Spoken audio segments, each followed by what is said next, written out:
नमस्कार दोस्तों, इस वीडियो में आपको जानकारी देने वाला हूं। अगर आप एक पीएफ मेंबर हैं, आप किसी कंपनी में काम कर रहे थे लेकिन किसी कारणवश कंपनी का आपने छोड़ दिया और कंपनी छोड़ने के बाद आप फाइनली अपना पीएफ अकाउंट में डेट ऑफ एग्जिस्ट भी मेंशन कर चुके हैं। उसके बाद जो भी आपका पीएफ अकाउंट में आपका पेंशन का पैसा है, चाहे आपका पुराना कंपनी में पेंशन का पैसा हो या फिर नया कंपनी में पेंशन का पैसा हो, उससे अगर पूरा का पूरा पैसा एक साथ निकासी करना चाहते हैं तो आज की वीडियो में आपको कंप्लीट 2026 का लेटेस्ट प्रोसेस में आपको बताऊंगा किस प्रकार से पेंशन का पूरा पैसा निकासी करने के लिए फॉर्म 10C किस प्रकार से अप्लाई किया जाता है, इसका कंप्लीट प्रोसेस मैं आपको इस वीडियो में दिखाने वाला हूं। जैसे आपका फॉर्म अप्लाई हो जाएगा उसके बाद 10 से 15 दिन के अंदर में जो भी आपका पेंशन का पैसा होगा वो डायरेक्ट आपका बैंक अकाउंट में चला जाएगा, चाहे आपका पुराना कंपनी में हो या फिर नया कंपनी में होगा, सेम प्रोसेस आप निकासी कर सकते हैं। तो चलिए वीडियो शुरू करते हैं। इसके लिए कोई भी एक ब्राउजर ओपन करना है, देन आपको सर्च बार पर क्लिक करना है। यहाँ पर आपको टाइप करना होगा epf4.gov.in। उसके बाद आपको सर्च करना है। जैसे आप यहाँ पे epf4.gov.in टाइप करके सर्च करेंगे उसके बाद जो भी epf4 का नया वेबसाइट है वो यहाँ पे खुलकर आ जाएगा। अब यहाँ पे नीचे आ जाइए, नीचे आएगा तो एक ऑप्शन आपके पास मिल जाएगा विड्रॉवल पीएफ का,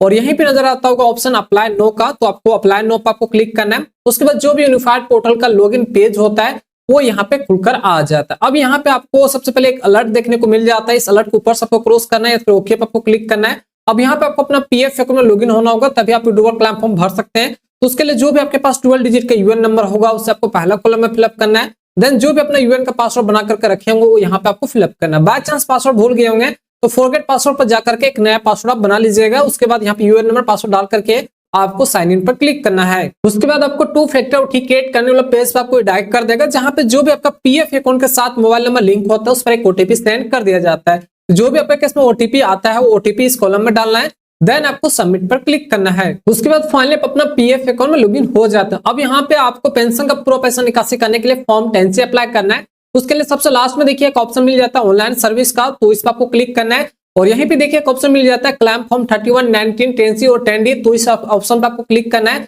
अब ध्यान दीजिएगा, अगर आप कोई भी पैसा यहाँ पे निकासी कर रहे हैं, चाहे पीएफ एडवांस में निकासी करते होंगे, पीएफ का पूरा पैसा निकासी करते हो या फिर पेंशन का पूरा पैसा निकासी करते हो, तो आपका पीएफ अकाउंट में कैसे आपका अपडेट होना चाहिए, बैंक कैसे अपडेट होना चाहिए। जो भी आपका पीएफ अकाउंट में बैंक कैसे अपडेट होगा वो अकाउंट नंबर यहाँ पे डालना है और वेरीफाई पर आपको क्लिक करना है। उसके बाद जो भी आपका बैंक अकाउंट नंबर था वो यहाँ पे वेरीफाई हो चुका है। अब यहाँ पे टर्म एंड कंडीशन एक्सेप्ट करने के लिए इस पर आपको क्लिक करना है। नीचे आपको आ जाना, नीचे आएगा तो यहाँ पे देखिए सबसे पहले करंट जो मेंबर आईडी होगा, जो नया कंपनी होगा उसका मेंबर आईडी यहाँ पे शो होता होगा।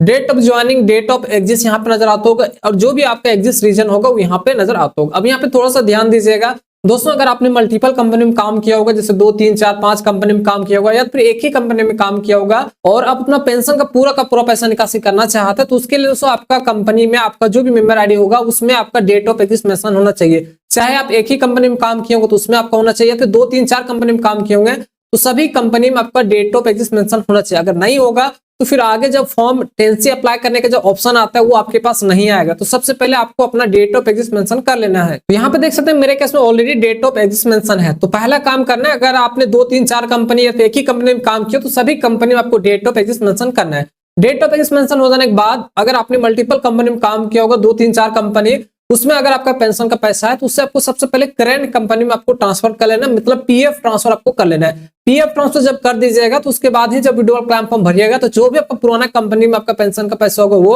और जो भी आपका करंट कंपनी में आपका पेंशन का पैसा होगा वो आपका एक साथ निकासी हो जाएगा। पुराना कंपनी का पेंशन का पैसा निकासी करने के लिए सबसे पहले आपको पीएफ ट्रांसफर करना होता है। तो 2 काम आपको कर लेना है, पहले तो आपको डेट ऑफ एग्जिस्ट मेंशन कर लेना है, साथ ही साथ अगर आपने मल्टीपल कंपनी में काम किया होगा तो पुराना कंपनी का पैसा करंट कंपनी में आपको ट्रांसफर कर लेना है। उसके बाद ही आपको विड्रॉवल क्लेम फॉर्म भरना है। ठीक है, इतना आपने कर लिया होगा। उसके बाद चलिए यहाँ पे नजर आता होगा प्रोसीड फॉर ऑनलाइन क्लेम, इस पर आपको क्लिक करना है। उसके बाद क्लेम फॉर्म सिलेक्ट करने वाला ऑप्शन पर आपको डायरेक्ट कर देगा, जहां पे बेसिकली आपको क्लेम फॉर्म में फॉर्म 10C आपको सिलेक्ट करना होगा। तो नीचे देखिए I want to apply form यहाँ पे नजर आता होगा, यहाँ पे सिलेक्ट क्लेम ऑप्शन इस पर आपको क्लिक करना है। यहाँ पे देखिए 2 ऑप्शन नजर आता होगा, ओनली पीएफ रोल फॉर्म 19। इस फॉर्म को अगर आप भरते हैं तो जो भी आपका पीएफ अकाउंट आपका पीएफ का पैसा होगा, इंटरेस्ट का पैसा होगा, पूरा का पूरा आपका निकासी हो जाएगा। आपने पीएफ का अगर पूरा पैसा निकासी कर लिए होंगे तभी जाकर के आपको फॉर्म 10C आपको अप्लाई करना है। ध्यान दीजिएगा, अगर पहले फॉर्म 10C अप्लाई कीजिएगा तो आपका क्लेम फॉर्म रिजेक्ट हो जाएगा। सबसे पहले पीएफ का पूरा पैसा निकासी करने के लिए फॉर्म 19 अप्लाई करना है, उसके बाद ही आपको फॉर्म 10C अप्लाई करना है। तो मैंने पीएफ का पूरा पैसा निकासी कर चुका हूँ, केवल पेंशन का ही पैसा बचा हुआ है। उसे निकासी करने के लिए ओनली पेंशन फॉर्म 10C इसी ऑप्शन को आपको सिलेक्ट करना है। उसके बाद नीचे स्क्रॉल करते हुए आना है। जब नीचे आएगा तो बेसिक सा डिटेल आपसे यहाँ से पूछा जाता है।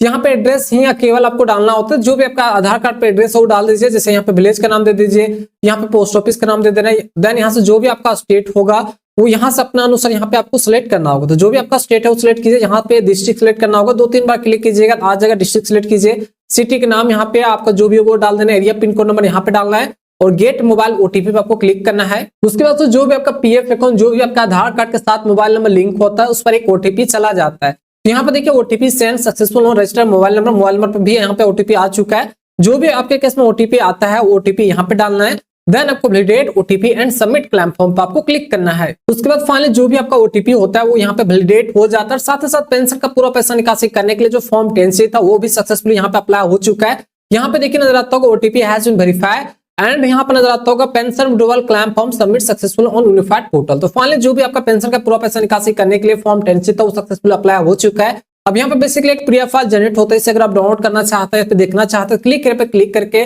देख सकते हैं, डाउनलोड करके रख सकते हैं, अदरवाइज कोई भी दिक्कत की बात नहीं है। तो फाइनली दोस्तों पेंशन का पूरा पैसा निकासी करने के लिए जो फॉर्म 10C था वो सक्सेसफुली अप्लाई हो चुका है। अप्लाई हो जाने के बाद अब आपके मन में डाउट होगा कितना दिन में पैसा आएगा। तो जनरली दोस्तों आपने फुल एंड फाइनल सेटलमेंट किया तो थोड़ा सा यहाँ पे लंबा टाइम लग जाता है, करीबन यहाँ पे 10 से 15 दिन यहाँ पे टाइम लग जाता है। इतना दिन के अंदर में जो भी आपका पेंशन का पैसा होगा वो डायरेक्टली आपका बैंक अकाउंट में सेटलमेंट कर दिया जाएगा। आशा करते हो वीडियो अगर आपको अच्छा लगा तो वीडियो को लाइक करना है, साथ ही साथ अगर आप चैनल पर नए होंगे चैनल को आपको सब्सक्राइब करना है।